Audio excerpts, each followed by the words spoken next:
Hemos escuchado en varias ocasiones que el texto de Mateo 24, específicamente del 32 al 34, es el texto que predice o predijo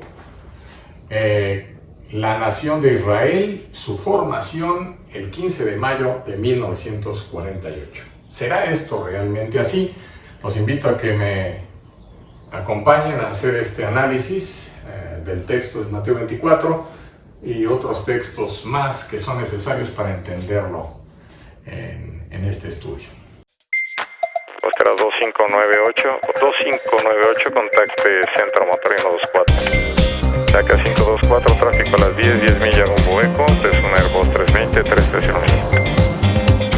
Asciende, mantenga 360 nivel, régimen 1500 o mayor hasta nivelar. Correcto, 7 Víctor Eco, desciende 10, 2500, ahora 3026 altímetro. Contacto radar.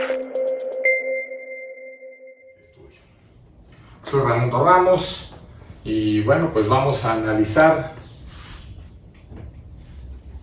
la parte apocalíptica que nos toca hoy. Se llama Israel y la higuera. ¿Qué tiene que ver Israel con la higuera? ¿Será la higuera el símbolo que nos habla y profetiza de que Israel se vuelve una nación? Primero, para determinar eso, tenemos que analizar el texto de Mateo 24, 32 al 34. Hay que también estudiar Mateo 21, 18 al 22, Lucas 21, 21 al 32, Marcos 11, del 12 al 26. Lo haré de la manera más rápida y resumida. Primero tenemos que analizar el contexto. Cuando vamos a analizar un texto específicamente, y sobre todo cuando es uno que pudiera no ser tan sencillo de interpretar, necesitamos recurrir a diferentes aspectos. Uno de ellos es el contexto, y el contexto en Mateo 24 es precisamente el de los discípulos y Jesús que están en el templo de Jerusalén, y ellos, anonadados, observan lo impactante que es dicho templo. Jesús les dice que no quedará piedra sobre piedra del mismo, y también con esto cubrirá otra visión, que es su muerte y resurrección, una prolepsis que anunciará ese punto. Pero al bajar del templo llegaron al Monte de los Olivos, y ahí inicia un discurso Jesucristo, y ese discurso se conoce como el discurso del Monte de los Olivos, y es un discurso que habla precisamente de cómo van a suceder las cosas en esto que se viene como algo terrible y difícil. Los que apoyan que estos versos son una profecía de que Israel se volverá una nación, que esta generación, algunos de estos que han pensado en esa interpretación, hablan sobre todo de esta generación. Voy a referirme específicamente a los dispensacionalistas. La interpretación dispensacionalista es una interpretación que surgió en el siglo XIX, a mitad del siglo XIX, y esa interpretación habla de una separación entre Israel y la Iglesia. No tienen hasta cierto punto nada que ver, o sea, siempre son entidades separadas, caminos y destinos separados. Dividen la historia en dispensaciones o épocas, y son literalistas en su modo de ver la Biblia. Ellos dijeron, esta generación, una generación corresponde a 40 años, si fue en 1948 lo que está profetizando este texto, 40 años la generación 1988, le agregamos 40 al 48 de la creación de Israel, y 1988, ahí sería la segunda venida de Cristo. Eso fue lo que dijeron. Obviamente falló.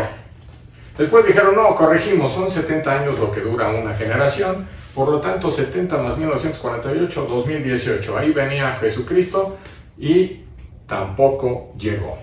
Las interpretaciones dispensacionalistas fallaron. Ahora bien, esta generación, nosotros sabemos en el texto que se refiere a la generación que está ahí en ese momento. Estamos hablando aproximadamente del año 30, 31, 40 años más es 29 o 30, 40 años más es el año 69, 70. Entonces aquí está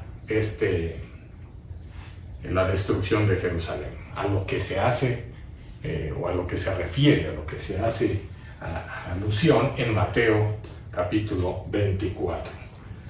No hay que olvidar que Mateo 24 es una parábola en el verso 32 al 34, y esa parábola está incrustada dentro de un discurso apocalíptico, un género difícil a veces de interpretar por sus simbolismos, pero la parábola también tiene una enseñanza. Para poder entenderla, tenemos que irnos a Mateo 21, 18 al 22, y esto también nos va a hacer ver cómo esto que están pensando de la higuera, la parábola de la higuera, como sinónimo de Israel y su llegada a ser nación en 1948, representaría un verdadero problema.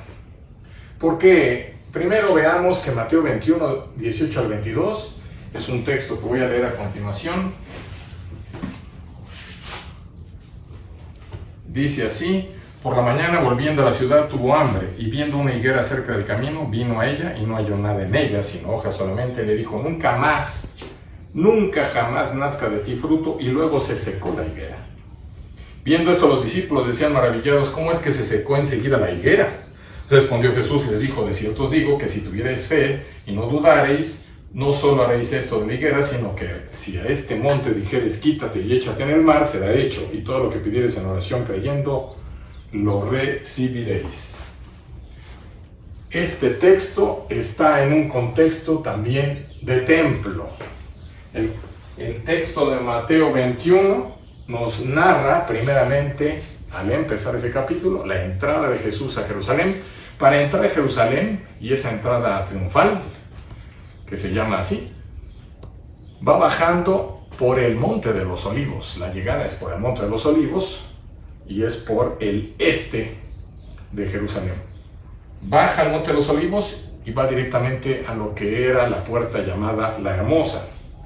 Estando ya en ese lugar, Jesús lo que hace, según Mateo 21, lo primero que hace llegando, después de esa entrada triunfal, desde el este hacia la ciudad, purifica el templo. Después de purificarlo, ya, ustedes saben, voltea las mesas, etc.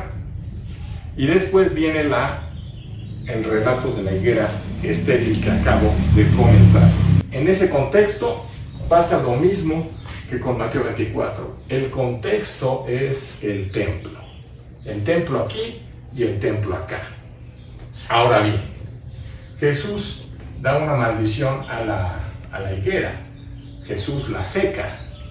Si nosotros creemos que se refiere a Israel, la higuera, como nación, tenemos un grave problema, porque entonces estamos diciendo que Jesús, que aquí también habla de la higuera, y es el mismo autor 3 capítulos antes, y es un evento que sucedió poco antes del de Mateo 24, tenemos un problema porque él dice no solamente que maldice a la higuera, o sea, está maldiciendo a Israel. Eso como que no cuadra, ¿verdad? Y por otro lado, dice que nunca va a dar fruto ni nada.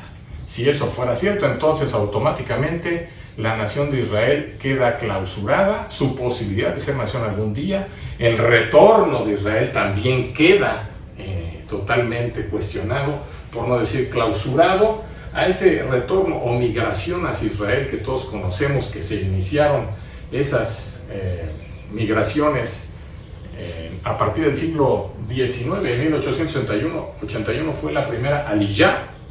Fueron 5 aliyás o migraciones antes de que se volviera nación Israel. Esto estaría clausurado definitivamente si tomáramos como referencia la higuera de Israel, porque él estaría maldiciéndola, quedaría seca, no habría, porque dice que nunca, jamás, posibilidad de retorno ni de florecimiento de semejante pueblo. Eso sabemos que es totalmente falso, porque Israel se volvió una nación y de una manera increíble se ha visto la mano de Dios ahí. Entonces, ¿dónde queda? Si esta sección de Mateo 21 sucedió antes y está maldiciendo a Israel, ¿cómo pues aquí va a hacer una predicción en 24, ¿verdad?, que se refiere a su formación? Eso no es posible. Por lo tanto, tenemos que ver que en este contexto, a donde en Mateo 21 entra Jesús a Jerusalén, purifica el templo y luego realiza la maldición de la higuera, para poder descifrar qué significa, tenemos que determinar qué significa en 18 al 22, para poder lograr saber qué significa en Mateo 24, 32 al 34. Primero habría que pensar que una higuera en Israel es un árbol demasiado importante.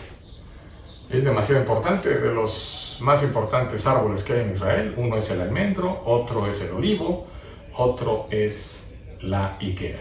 Y la higuera tiene una característica, y esa característica, y vaya que si yo lo vi y lo aprendí, porque esa característica es que su fruto es continuo. 10 meses está produciendo higos, frutos.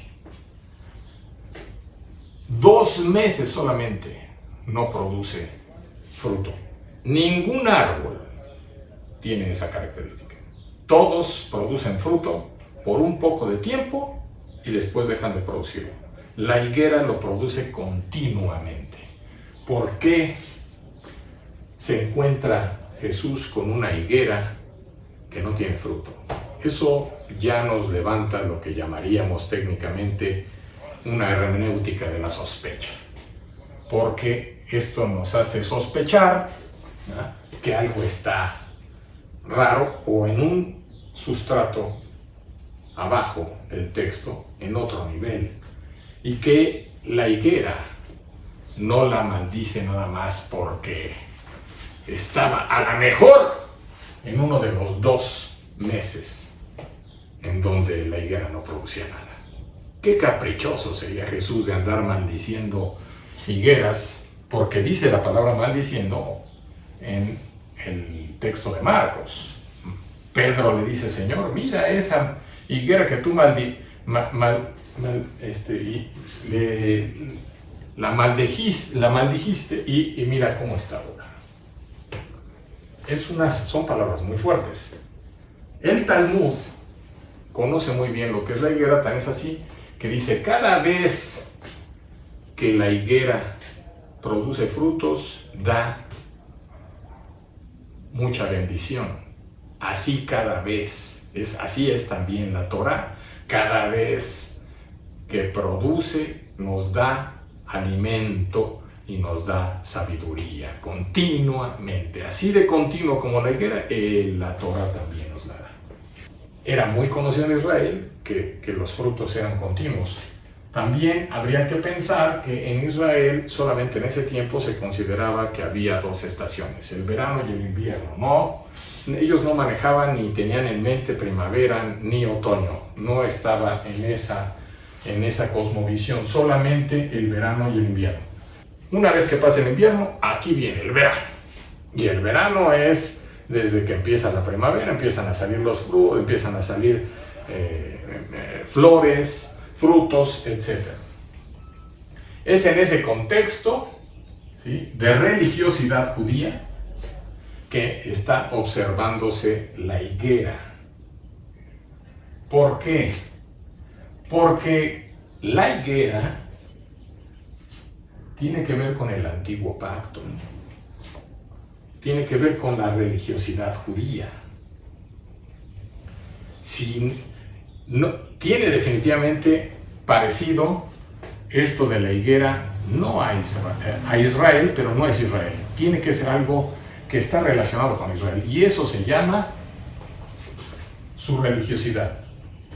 Eso se llama la institución judía. Esta institución del Antiguo Pacto es estéril. Y como estéril, pues no produce frutos. No produce frutos. ¿Se acuerdan de Zacarías en Lucas 1? Cuando queda él queda mudo porque ya no puede producir nada. Elizabeth queda estéril porque no puede tener hijos, no puede tener fruto. Ellos dos son dos personajes corporativos en Lucas que representan a Israel, a las instituciones más bien de Israel, que Zacarías es un sacerdote. Y Nicodemo en Juan 3 es un personaje también corporativo que representa la ley, representa el Antiguo Pacto, representa la religión judía, sus instituciones, y Jesús le dice: si no naces de nuevo, no puedes ver el reino de Dios. Esa institución tiene que volver a nacer, tiene que rehacerse. Esto es un nuevo nacimiento. Claro que también tiene implicaciones para nosotros, pero ahí exegéticamente se está refiriendo a ese punto. Entonces hay mucha apariencia en la higuera, mucha frondosidad, pero no tiene frutos. Esto no puede referirse más que a la institución judía. ¿Cuál? La que el templo ejerce, la que el templo realiza. De hecho, en el verso 21 de Mateo 21, dice, ustedes le dicen, echa ese monte, échate al mar, y lo pueden lograr. Este monte, recordemos dónde están parados, están enfrente del templo. Y el templo está en una montaña, en un pequeño montículo que se conoce como el Monte Moria. Echen este monte, o sea, al templo, y toda esa institución al mar, si tienen fe. ¿Qué está diciéndoles a los discípulos? Rompan ya con esa institución corrupta. Y si no, podemos también verlo, porque cuando este sistema opresor judío, que es el templo, tiene una relación con Mateo 8:32, con otro sistema opresor que es el pagano, el de los romanos, y que observamos cuando Jesús saca a los demonios del Gadareno y se van a una piara de cerdos, y esos cerdos se van y se echan al mar. El mar representa teóricamente el caos y las fuerzas del mal. Así que esta institución, rompan con ella, es un sistema opresor, y el de la piara de cerdos se rompe porque es otro sistema opresor. Ellos no pueden tener más que terminar en el caos, y eso fue lo que pasó en el año 70. Entonces, ¿qué tiene que hacer el discípulo? Romper con él. ¿Cuándo les está diciendo esto? Cuando van rumbo hacia el templo, los discípulos y Jesús. La visión que tienen de frente es impactante, es maravillosa. Todos creían que el templo no habría manera de que fuera destruido jamás. Era el orgullo del pueblo judío. Es lo que están viendo. Los mismos discípulos están impactados con eso, y en ese contexto Jesús les enseña esta parábola y les habla de la higuera. No está hablando de la nación de Israel, está hablando de una institución religiosa que ha terminado, que ya no da frutos, que está estéril, que no puede seguir y que es opresora. Se quejan de la opresión pagana de los romanos. Aquí hay otra opresión religiosa y de tipo judío. Si vamos a Lucas 21, del verso 21 al 32, si pensáramos que está hablando de la higuera como nación de Israel, tendríamos otro problema con Lucas, porque Lucas habla de la higuera y los árboles. O sea, y entonces tendríamos que pensar, bueno, ¿y ahí qué? La higuera y los árboles. Ahí lo que está hablando Lucas es solamente de diferentes tipos de árboles que hay y que en el verano que se aproxima le está anunciando que ya viene algo, va a venir y surgir una nueva cosa, ¿verdad? Algo nuevo. Lucas suaviza la enseñanza y no es tan fuerte como Mateo y Marcos. Marcos capítulo 11, en el verso 12 al 14, nos va a hablar otra vez de la maldición de la higuera. El contexto es igual. Jesús entra a Jerusalén, después maldice la higuera, se seca, después de hacer eso, no se ha secado, nada más la maldice, y después en el 15 al 19 se va a purificar el templo de Jerusalén, y luego al regresar la higuera se observa 24 horas después, al otro día, que está seca la higuera, y Pedro le dice, mira lo que dijiste, que le mandaste a secar esta higuera, ahora lo vemos seco. Se cumplió. Esto es un tríptico, así se conoce técnicamente. A Marcos le gustan los trípticos. Entonces, primero el tríptico manifiesta en su primera parte la maldición, en la segunda parte hay una especie como de paréntesis, otra escena, purificación del templo, y luego se regresa a la otra escena. ¿Se acuerdan de la hija de Jairo? Se encuentra Jesús con Jairo, después viene la hemorroísa, que es como un paréntesis y después regresan a la hija de Jairo. Ese es otro tríptico. Aquí, este tríptico, en el verso 12, dice que Jesús tuvo hambre. ¿Cómo es que va a tener hambre si viene desde Betania? Prácticamente acaban de desayunar. El sentido de hospitalidad oriental no permitiría jamás que una persona se fuera de esa casa sin comer. Y Jesús se va y es como si viniera en ayunas, tiene hambre y no encuentra frutos, se enoja y seca la higuera. Pues no va por ahí. Eso sería una lectura literal y simplista. ¿Qué es lo que está pasando ahí? Que está hablando de una manera figurada. Jesús tiene hambre espiritual. Esa hambre espiritual no la puede saciar esa higuera, esa institución religiosa. Y como tal, representada por el templo, que es la gran esperanza eterna de los judíos, porque ellos dicen que esa nunca habría de destruirse y que era indestructible por una simple y sencilla razón: Dios estaba ahí, pero resulta que fue destruido. Realmente el pueblo sabía de la corrupción que había en el templo, económica. Había una opresión, para todo se le cobraba a la gente, y los sacerdotes eran parte de ese sistema. Y esos sacrificios ya no cumplían con su función. Por lo tanto, Jesús en ese sentido va a hablar de la destrucción y del término de esa institución llamada templo. Jesús le va a poner fin al culto nacional o nacionalista. Con todo esto termino diciendo que a la luz de todos estos textos podemos ver que no es la nación de Israel a la que hace referencia Mateo 24 en la parábola del verso 32 al 34. Está hablando de una institución religiosa que tendrá que perecer y ser destruida, lo cual sucedió en el año 70, para que surja una nueva esperanza. No la esperanza en el templo, sino la esperanza de que ahora ya todos somos iguales y que no hay separación entre gentiles y judíos, como lo dirá también la ruptura del velo.